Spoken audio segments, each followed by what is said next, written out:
Hello, everybody. Hello, and welcome to Startup Success. My name is Bill. I'm the company's expert, and today we're going to talk about franchising. So hopefully you're in the mood to talk about that.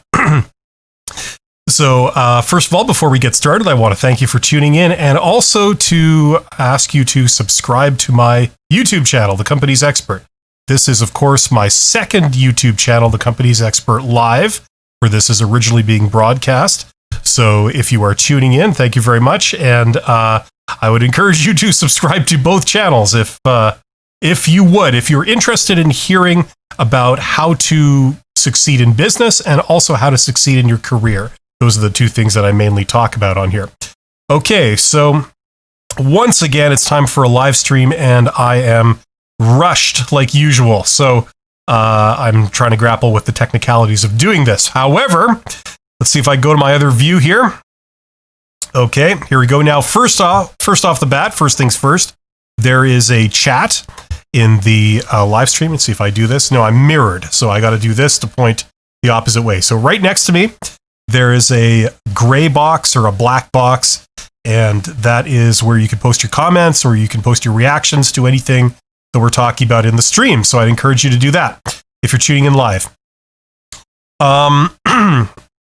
Now, let's see. Before we go anywhere here, I'm going to see if I can get my slides up here. Excellent. I did do slides. I normally don't like people who present and rely 100% on PowerPoint or on a presentation. That's always been a pet peeve of mine, but I find that a lot of people find the podcast a bit more intuitive and they know where they are when I've got slides up. So that's why I'm doing them, because I've been told that. Okay, so today we're talking about franchising. Now, before we really get started here, a couple of things. I want to make a disclaimer, and that is that I have no skin in this game. I am not selling franchises. I do not represent any parties that are selling franchises, so I am just a third-party objective person that's giving my a business opinion for many years in business and an MBA and having been a CEO and all that stuff on franchising. And this is going to be an intro to people who have heard of this, but don't really know what it is or how it works exactly. And it's going to be talking mainly from the perspective of, we're going to look at the advantages and disadvantages of doing a franchise as your small business or startup, as opposed to not doing a franchise, doing a company from scratch. Okay, so we're going to talk about that. And as I say, I have no vested interest in either. Okay, so hopefully this will be a good introduction for people that are looking to understand this, or at least get an overview of it before you dive into investigating your particular situation a lot more in detail. Okay, so let's jump right in. So a definition of a franchise. Hopefully people know what a franchise is. A franchise, you can look up the definition and get the official definition, but basically, let me explain with a little bit of an example, okay? Let's say you wanted to own your own coffee shop, okay? Just a hangout for people to come in and have coffee and maybe other refreshments, hang out, and you're looking to attract a certain clientele, a type of customer, and you're just going to have the one coffee shop. At least that's the immediate plan. Now, you have a couple of choices here. You could do the traditional thing, which is to open your own coffee shop. Okay. So my name is Bill. So if it were my shop, I could call it Bill's Coffee, right? That's got a nice ring to it. So Bill's Coffee. Now I create my own company. I create my own brand, and I'm starting essentially from zero. Okay. So I can do whatever I want within the law. I can make up the rules. I can run my coffee shop the way I would like to run it. I don't necessarily have to follow any rules or guidelines other than the legal things, like health codes and things like this. But beyond that, I could do whatever I want. I could decide to have tables. I could decide to not have tables. I could open a coffee shop that has tables but no chairs if I wanted to, right? The sky's the limit. I get to create this company the way I want. Okay? Now, that's normally what people did up until maybe 150 years ago. That was what you did. After about 150 years ago, you had this other option, which was doing a franchise. Okay? So a franchise is a little bit different. Okay? Now, in the coffee business, if you're thinking of franchises for the coffee industry, coffee store industry, you might probably think of Starbucks, right? They're pretty well known. They're a pretty big company when it comes to coffee. And wherever you go around the world, I think Starbucks has somewhat of a presence. Okay, so they're pretty big. Where I am in Canada, we have Tim Hortons. Tim Hortons is also a big chain of coffee stores. Sort of like McDonald's, it's the same store, but there's a billion locations, right? So if I wanted to start a franchise, what I could do is I could say, look, okay, I want to do a coffee store, but I could, instead of doing just Bill's Coffee or some creation of my own, I could be a Starbucks or I could be a Tim Hortons. Okay? So let's pretend that I would like to be a Starbucks. Okay? I'm going to open a coffee store anyway, and I figure that I like Starbucks, and there might be some advantages to being able to call myself Starbucks and have the sign outside my store that says Starbucks, and taking advantage of the people at Starbucks headquarters telling me how to do everything so that it leads to success. Okay? So that would be a franchise. Okay? I become a branch of Starbucks. Now, I own the store. Okay? The store is technically mine. So in the sense that I have to pay to start the business up, I have to I have to do the whole thing myself because I'm the one doing the work. However, in this case, I have Starbucks headquarters helping me. Okay, they're telling me how to do things. They're giving me procedure manuals on what to do, and I can follow their instructions. And when I'm done, my store looks exactly like a Starbucks. Okay? Now, I can't just change it beyond that. If I want to make changes, if I want to get rid of the chairs in my store and just have tables and no chairs or something, maybe I'm an anti-chair activist, which is totally a real thing. In that case, I would have to get permission from Starbucks headquarters. They would have to approve my request to change their formula, right? That would be how franchises work. Okay. So as you can tell, it's advantageous in some ways, but it's disadvantageous in other ways. And we're going to explore that. Now, the other thing I got to mention is that franchising for a few decades, actually, like ever since the 1940s or 50s, I believe, has been a really powerful trend. Okay.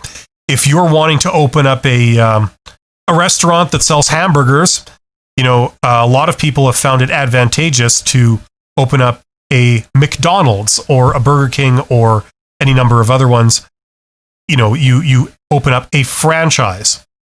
Okay, so this has been a trend. A lot of people have been doing this because there are definitely some advantages. Okay, so this is riding a very big trend. Now,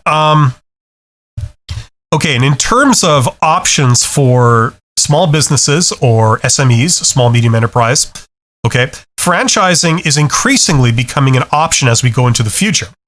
And the examples I've used so far have been all about restaurants, right? Coffee shops and burger joints. But in reality, many types of business are becoming franchises. So let's say you wanted to open up a crane company, a company where you have those big industrial cranes on the back of trucks, and you go and you do heavy lifting for industrial customers, right? You are a crane service.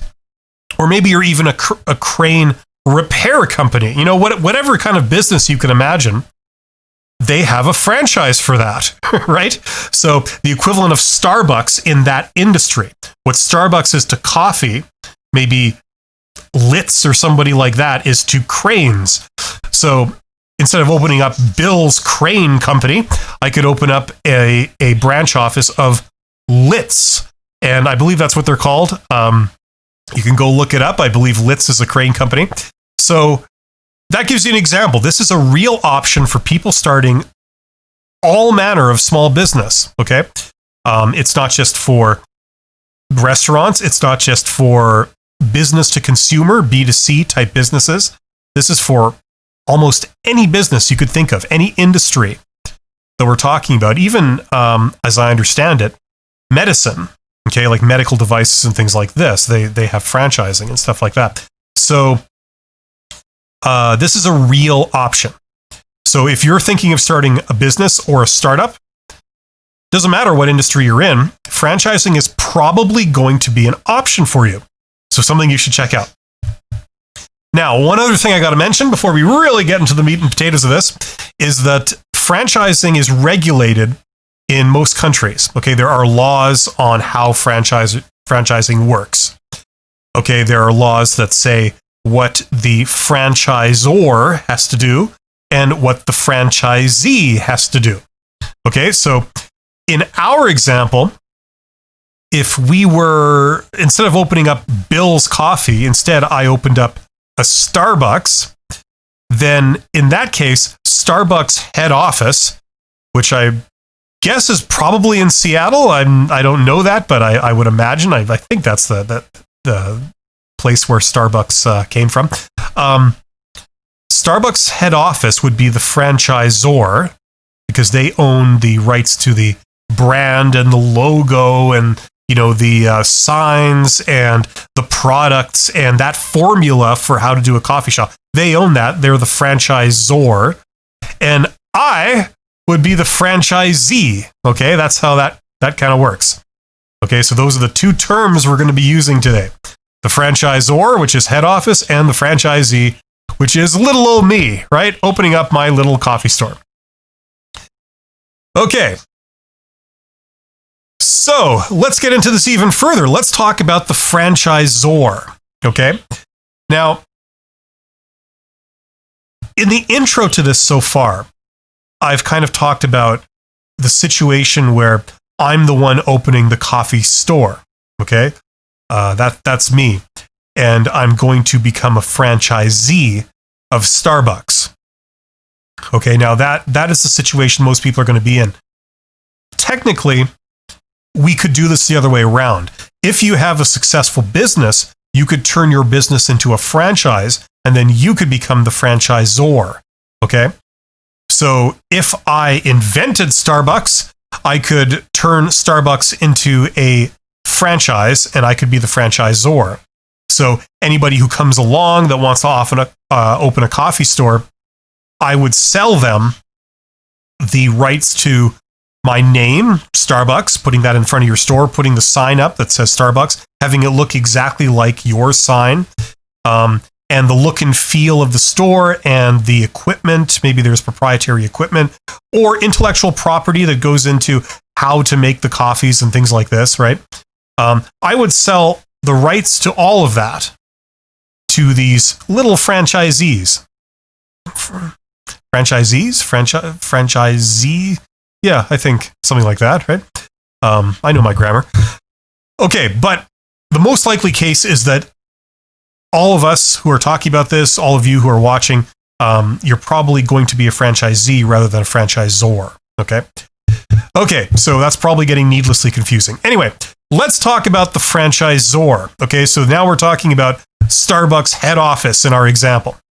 Okay, what is the advantage of being a franchisor, instead of just me owning my own company and not selling the rights to use any of my stuff to anyone, right?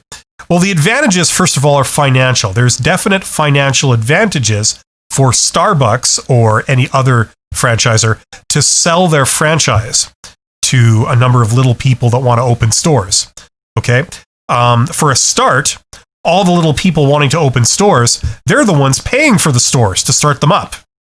Okay, so number one, there's incredible financial advantages for the franchisor, in our case, Starbucks head office, to do this. They don't have to put up the money to open like 1,000 stores.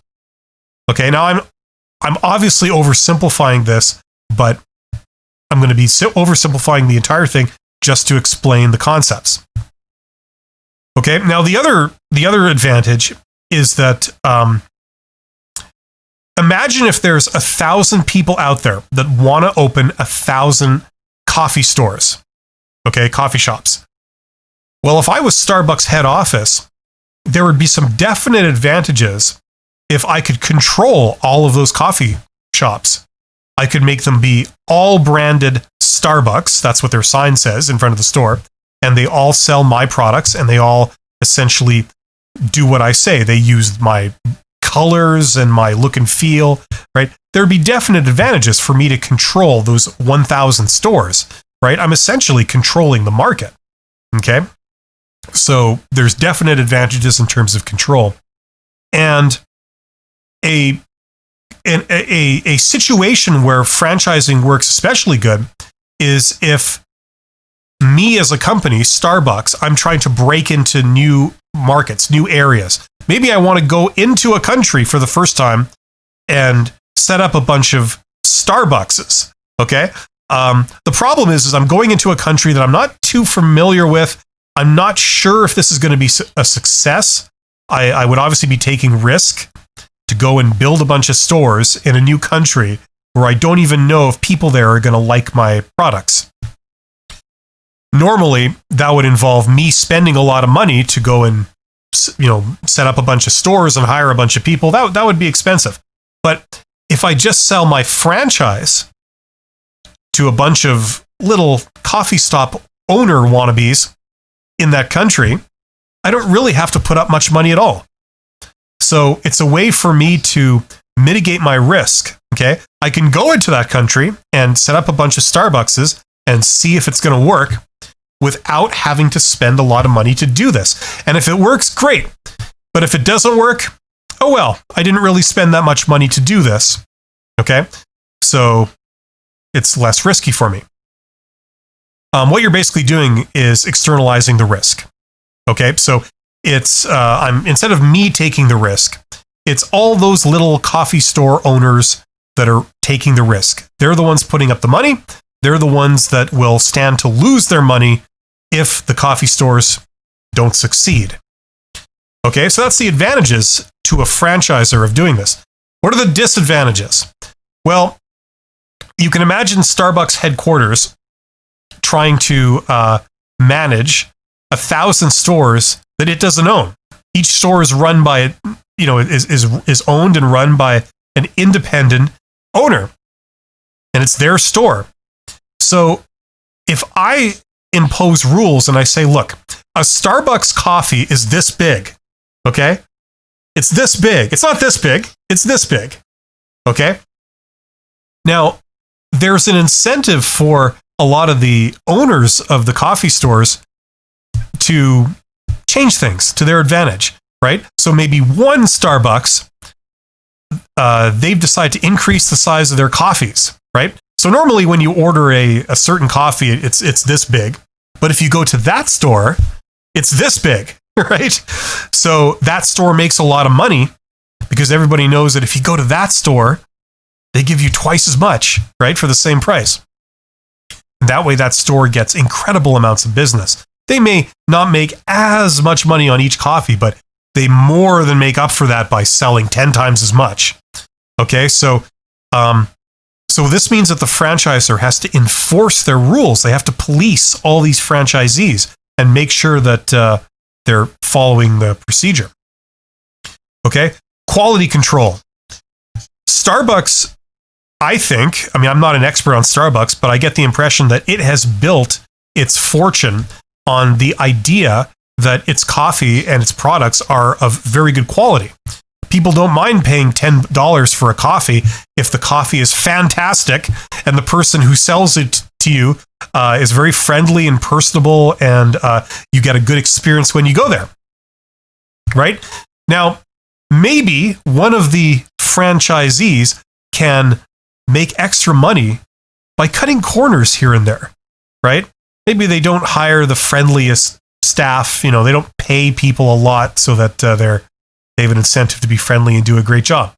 Maybe they skimp on cleaning the store. They don't clean the store as often. Maybe coffee itself is not that good. It's, they were cutting corners and preparing it.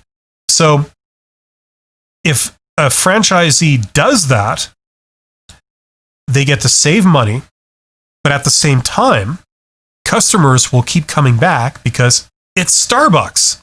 Starbucks is known to be high quality. So you're taking the advantages of being called a Starbucks while at the same time not giving back and not spending the money that you would need to maintain that reputation, right?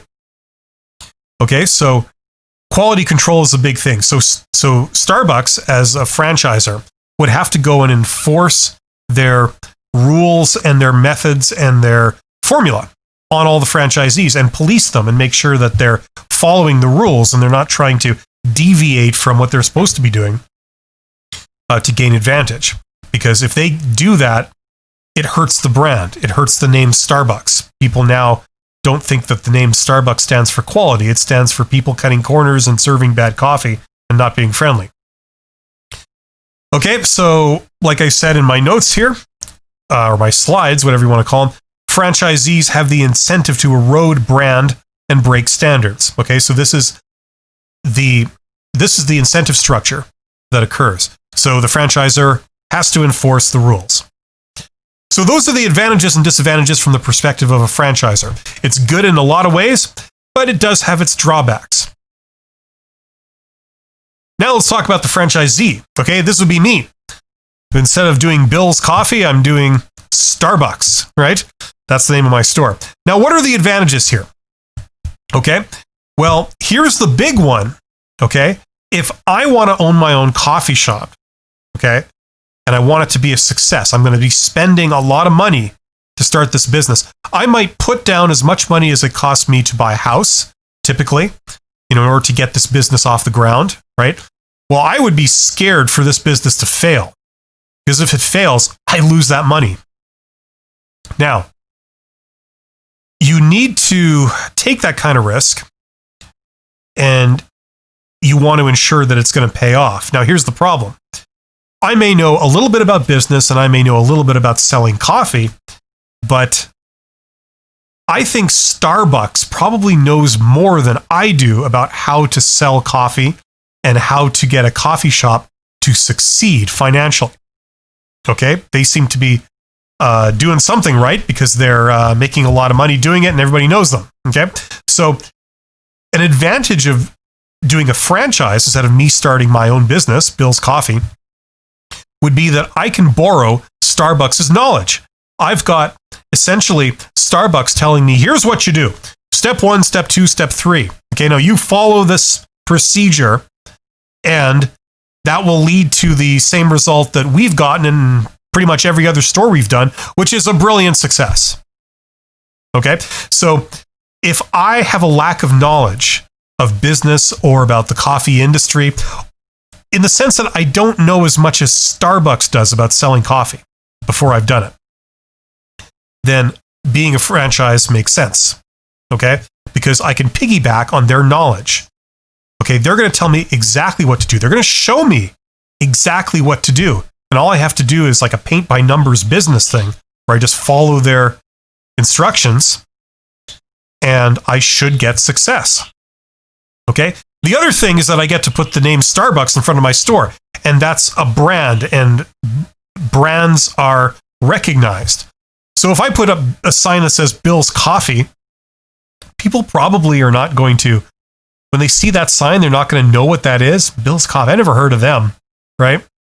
And if you haven't heard of something, a lot of people, like it's human nature that we think, it's probably not good. I've never heard of it, so it probably isn't great.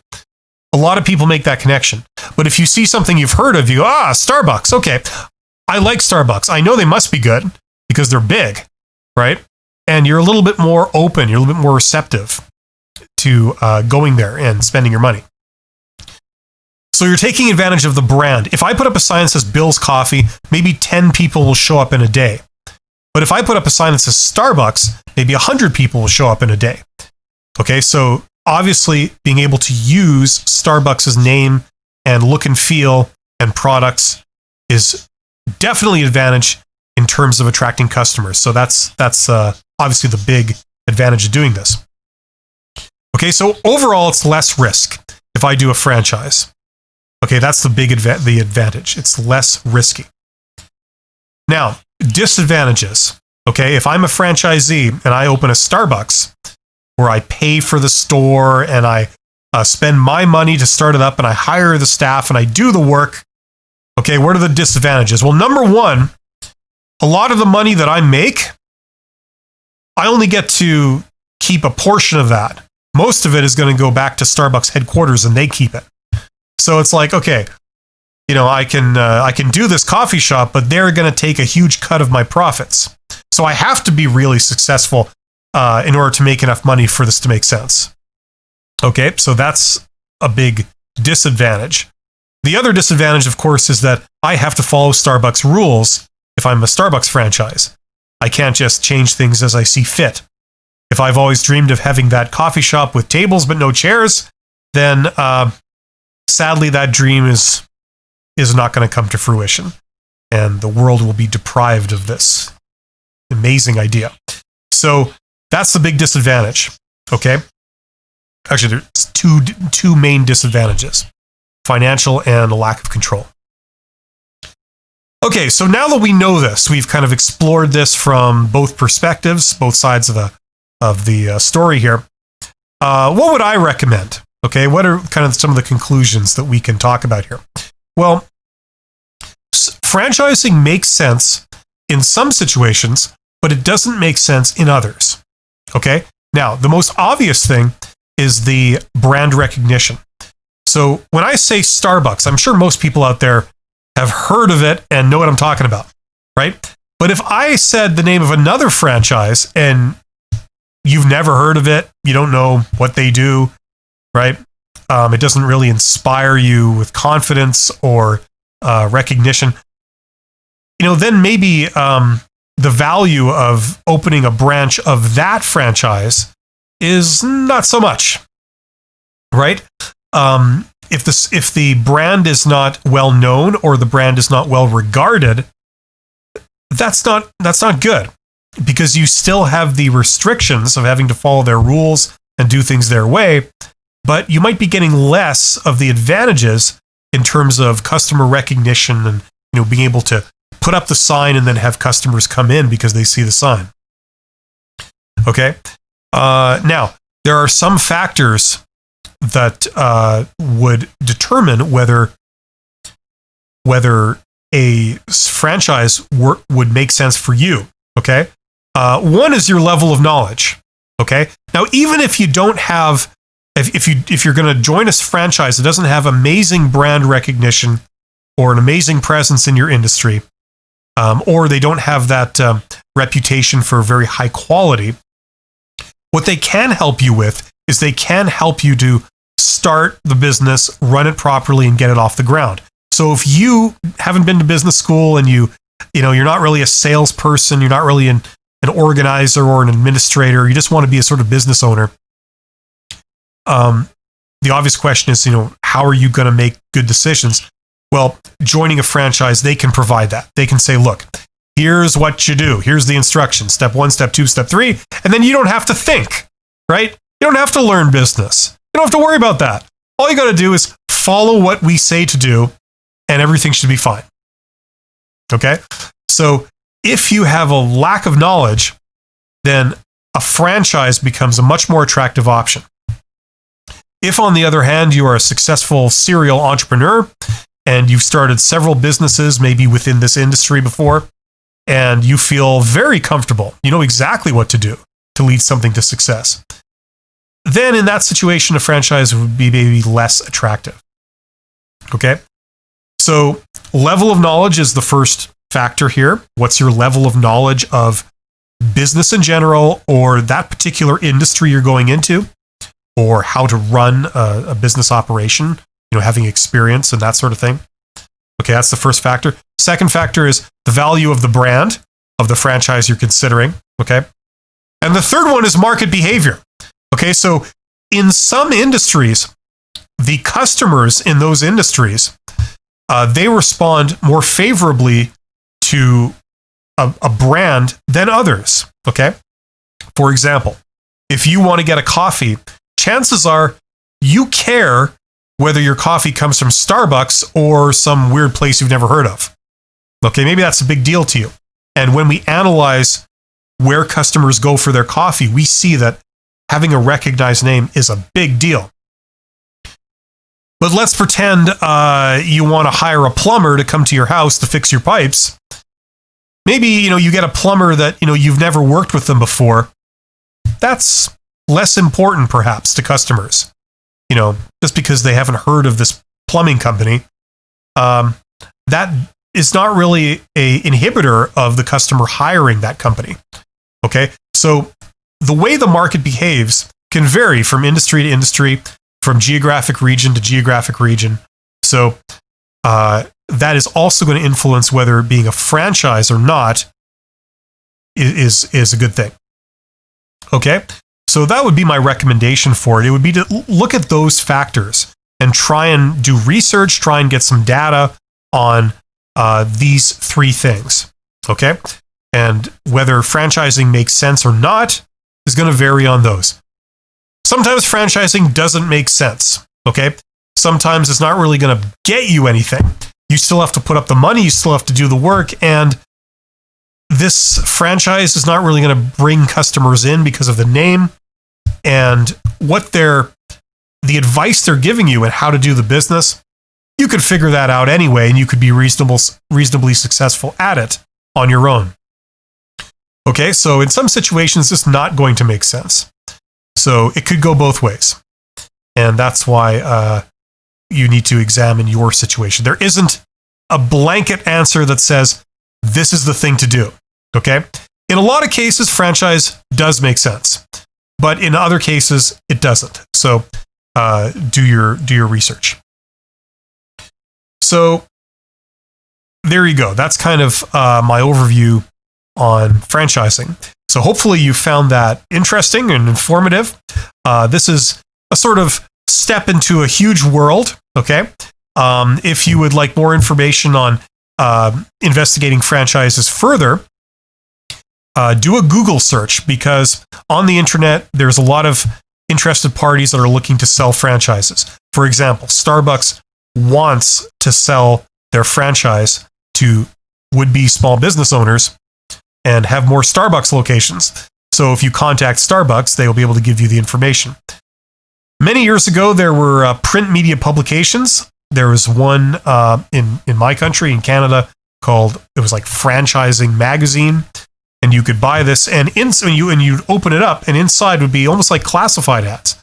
Almost look like the Yellow Pages, if anyone remembers those, where you could look at all the franchises. Here's Starbucks, here's Tim Hortons, here's KFC, here's Taco Bell, like for every industry. And you could just go through it, and the ones that you find interesting, you can pursue it. So they do have websites and stuff that provide that today. So check it out, And this is definitely a trend. So it makes sense to investigate it as one option for starting a small business, or just any other startup. Okay, so thank you very much for your attention. Don't forget to subscribe to my channel, and I will see you guys in the future. Thank you very much. Take care.